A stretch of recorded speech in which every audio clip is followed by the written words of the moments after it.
Hi, this is Dave Bardelis with AnnArborBeer.com. I'm here at Ashley's Westland's first annual Brewery Throwdown. I'm here with Carl, E.T., and Travis from Wolverine Brewing. They're taking on Frankenmuth Brewery tonight. And we're going to discuss the 4 beers they brought tonight for the first round of the Throwdown. So the first beer that we have up here is the Dark Lager, which is available in bottles. The second bottle beer, I believe, that you put out. Tell me a little bit about the Dark Lager. Whoever wants to take that, Why don't you talk question. about it as a beer? Well, the Dark Lager has a lot of characteristics. Smoothness, I think, is one of its primaries. The fact that we put on the bottom of the 6-pack, don't be afraid of the dark, I think says it all. We're looking to produce a beer that isn't full-bodied and has a lot of weight on the tongue, but still gives you a lot of the dark beer qualities that we're looking for. A little bit of roastiness, a little bit of color, but still light and still smooth. I think that's what we're looking for. Absolutely, absolutely. And it's one of our flagship beers. It's the second best-selling beer in our first year, period, right behind the premium. And the second beer we bottled, right behind the premium. So it's already taking off. It's on some store shelves in Ann Arbor. Meyer has it. Several Bushel stores have it. Lots of package stores have it. We've got it. Merchants of Fine Wine. So it's, in my opinion, I think it will ultimately be our best-selling beer. The second one is the Gulo Gulo, which is an India Pale Lager. Not an ale, a lager, mind you. Tell me a little bit about the IPL category. We made it up. What do you think? You like it?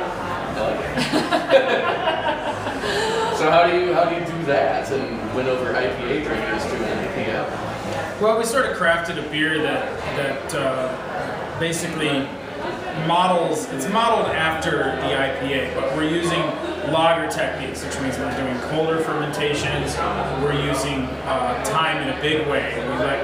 We let this beer ferment for a very long time, like all of our lagers. We're talking about a month instead of 1 to 2 week turnarounds that you find from typical IPAs. So it gives it a lot of chance to clean up.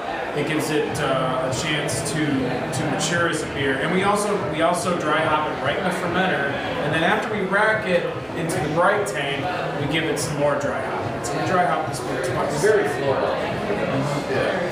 And the beauty of it, in my opinion, is though the clean finish. That is the characteristic of a lager. Right. That's what takes takes your it. recipe like an IPA would be. It's very, very good. And that's what makes it what it is. And when you don't have that big body, you can actually isolate the flavors of the whole and the hops too, which is different from IPA, which is huge. This being way lighter, it seems like you can identify both individually. So we're going to move on to the Winter Lager, which I believe you originally called Pastoral. Pastoral was its name in this acronym last year. And this is now also available in bottles as well. It's limited release, yes. So seasonal winter. Tell me a little bit about Winter Lager. Well, the fact that instead of making a big, complex, spicy or gimmicky beer, we've created a beer that focuses on malt character done in a lager way, like what we're trying to do as a brewer.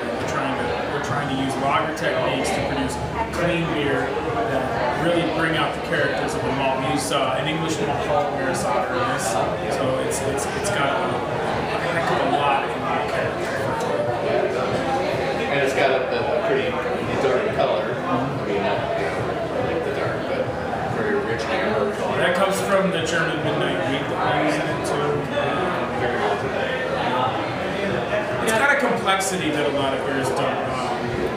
And the complexity from what I like about what we're doing is it's still, we're still following the very law pretty closely, right? We're not adding much spice. For those who don't know, the German purity law of 1560. Can you say it in German, Dave? Say it in German. Ein Hatzgebot. Forbids any extraneous. Verboten! You gotta have hops, malt, yeast, and water, and that is beer according to this law in Germany. So let's move on to District 16, which is a Vienna lager. Talk a little bit about, for those who may not know, what a Vienna lager is. Why is it named after Vienna? Well, it's basically Vienna was a brewing center back when beer was really starting to permeate the culture in Europe, and basically using Vienna malt, which is a specific kind of malt, and various hops from the region. That's what gives you the characters of Vienna lager. So we tried to sort of produce something that's very similar to that, using the techniques that were available. So why District 16? Where'd that name come from? I believe District 16 is that actual district in Vienna that produced this type of lager. And to this day, District 16 in Vienna is home to the oldest, longest running family-owned brewery in Austria. Brewery Throwdown is in I'm gonna District drink this 16. whole thing. This is good. That's a damn good beer. And their districts It's are a family video. their districts are counties, so it's a Yeah. 16 county. Excellent, excellent. And this beer actually will be our third year-round bottle product. That's good to know. We have made that executive decision because we're like that executive and stuff. That we want to add. We'll have a premium lager, the dark lager, and the amber lager year-round. So yeah, let's talk a little bit about your plans. You've been in business for just over a year. Sales are good. Going to improve life standard. You're going to be expanding your tap room in Ann Arbor. You're going to be expanding your distribution to the west side of the state. We're going to be expanding that brewery too. And you're going to expand the tap room and add, what is it, 270 barrels of production? By the end of 2012.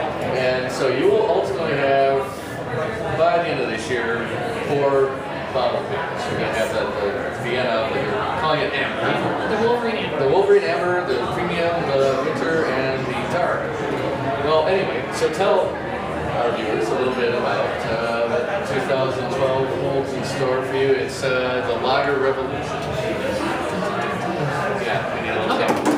Lager Revolution. We're declaring it a Lager Revolution here for us. And basically it is the Wolverine State Brewing Company redefining itself in its original mode. I mean, I'm going to drink this beer less than Lagers are what we specialize in. We're a lager house, however you want to call it. And we've developed it that way on purpose. The business was founded on the basis of sort of filling a craft beer niche. We wanted people to understand that craft beer doesn't have to be an ale. That's not to say that ales are bad. I mean, Michigan has some of the most amazing craft beers in the nation. That's true. No doubt. But what we want to do is put alongside of that some of the most amazing craft lagers in the nation, and that is our plan. And that's a difficult thing to accomplish because lagers, which means to store in German, have a longer time before you brew them to when you serve them. Yeah, we're talking almost 2 or 3 times as long as a typical ale. We're turning it around in 2 weeks. We're talking about a month and a half from grain glass. And in fact, I know this to be true. A lot of beers that are labeled as Oktoberfest that come out in September are actually not really true. August to Fest.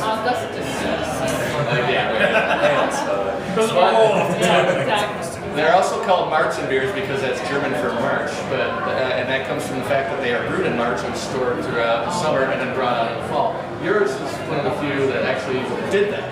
Yeah. Which is almost March. It's time. Put it on the list. It's on the list. All right. Well, So the point though, the lager revolution is something that we want to make people understand that what we want them to try is all of our spectrum of lagers, including a hoppy lager, an IPL. That's always sort of we made that up. not exactly a traditional German style. Not at all. Yeah. Not at all. Something we should probably put on the show. We used to. There's no lager there. True enough. We would probably call it true German. Well, anyway, so these beers are great. Hopefully you're doing well against Frankenmuth, who are also obviously a German kind of strain of beer. And I wish you luck at the Throwdown. Thank you, Dave. Dave, always. Always a pleasure. Dave, the best.